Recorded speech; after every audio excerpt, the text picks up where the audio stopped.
자, 물리적 특성 측정을 하기 위한 분석 기기를 설명하겠습니다. 그래서 입도 분석기가 있어요. 아까 입도 했었죠. 지름, 사이즈, 크기. 영어로 하면 파티클 사이즈라고 합니다. 그래서 입자가 수 마이크로미터 이하.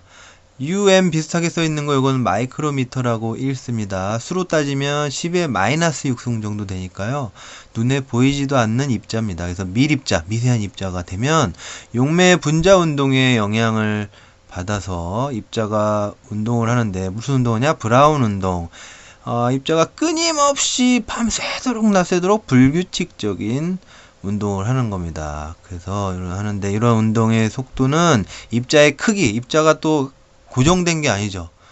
입자 크기에 따라 다 다르고 여기에 이제 레이저 광을 쐬주면 그 속도에 따라서 위치의 상태, 높낮이 등의 빛의 산란도 등을 정보를 검출해서 사이즈, 입자 분포를 측정하는 겁니다. 그래서 저렇게 생긴 게 네모나게 생긴 저게 입도 분석기고요.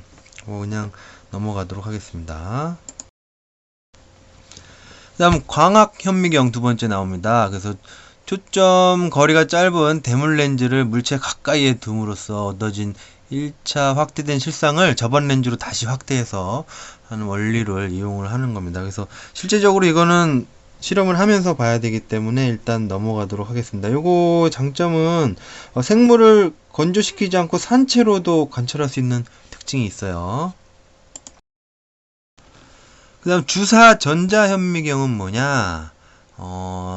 광선 대신에 전자빔을 이용해서 빔을 쏴준다는 거죠. 주사한다. 그래서 SEM 이라고 얘기를 합니다. 줄여서. 그 다음에 두 번째로 투사전자현미경은 파장이 짧은 전자빔을 이용해서 그래서 분해능이 높다. 분해할 수 있다. 그 다음에 전자의 자기적 성질을 이용해서 광학 렌즈처럼 초점을 맞출 수 있는 전자 렌즈를 이용해서 투과시킨다 라고 생각하면 돼요. 투과한다.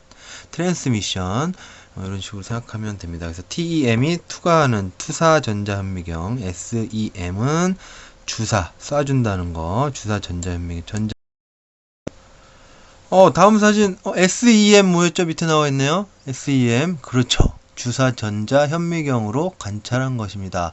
왼쪽은 식물의 기공, 오른쪽은 산화 코발트네요. 코발트 무슨 색인지 아는 사람?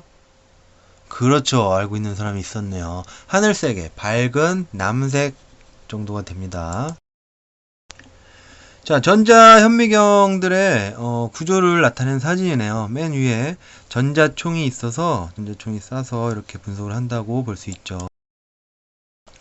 자, X선 회절법이 나와 있네요. 엑스레이라고도 하죠. X선을 쏴줍니다. 조사를 해줘서 특정 X선 파장은 원소의 종류에 따라 다 다르고 X선 결정면에 조사했을 때 생기는 회절 X선 회절 각도가 다 달라요. 이렇게 휘어지는 각도가 달라서 그걸 이용해서 분석을 하는 겁니다. 그래서 보통 결정 분석할 때 많이 사용되고요. 세 번째 줄에 보면 정성 분석이나 정량 분석을 할 수 있다 이렇게 나와 있는데 이 단어는 좀 알고 넘어가야 되겠죠.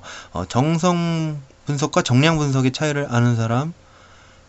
예를 들면 아는 사람 있는 것 같네요. 자, 포도에 포도당이 들어있냐? 안 들었냐? 들었냐 안 들었냐는 정성 분석. 성분이 있냐 없냐니까.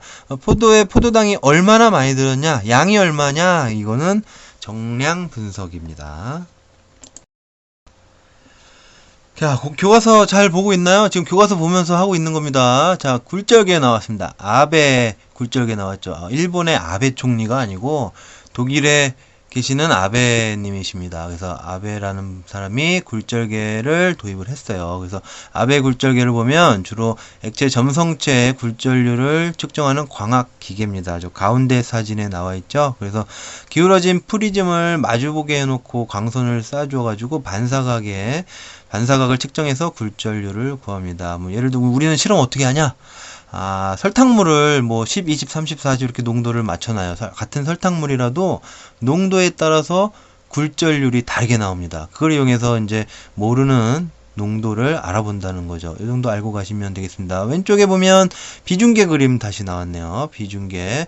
그래서 왼쪽에 비중병, 게일 이삭 비중병. 그래서 이런 거는 이제 추를 액체에 띄어서 가라앉은 부피만큼 뭐 밀도 혹은 뭐 비중 혹은 농도 이런 거를 알아보는 겁니다. 병은 비중병은 마찬가지 담아서 무게 측정해서 알아보는 거고, 맨 끝에 있는 점도계는 말 그대로 점도를 측정하는 기계겠죠. 그럼 점도가 뭔가요? 일단 쉽게 그냥 설명하고 넘어가겠습니다. 얼마나 끈끈하니, 얼마나 끈적끈적하니, 뭐 요 정도 단어만 일단 설명하고 다음에 자세히 하겠습니다. 자, 5번 물리적 특성을 측정하는 표준 방법 및 적용 범위입니다. 그래서 표가 나와 있는데요. 이 표는 이따가 다시 설명하겠습니다. 넘겨서 수행 내용 보면 시료의 물리적 특성을 확인, 이제 실험이나 뭐 이런 어떻게 수행을 하느냐에 대해서 설명을 하겠습니다. 그래서 네모난 1번 시험 의뢰서 중 물리적 특성 분석 항목의 유무로 확인한다. 그래서 물리적 특성 항목이 있으면 이러한 것들을 실험을 한다는 거죠. 뭐 입도 분석을 하고 크기, 밀도, 비중, 경도 이런 거 측정을 한다는 거죠. 그러면 이런 실험을 어떻게 하냐? 실험하는 방법도 모르는데 어떻게 하냐? 그래서 네모 2번을 보면 시험 의뢰서 표시사항 중에 물리적 특성 표준 시험법을 조사해야 됩니다. 그럼 어디서 조사하냐?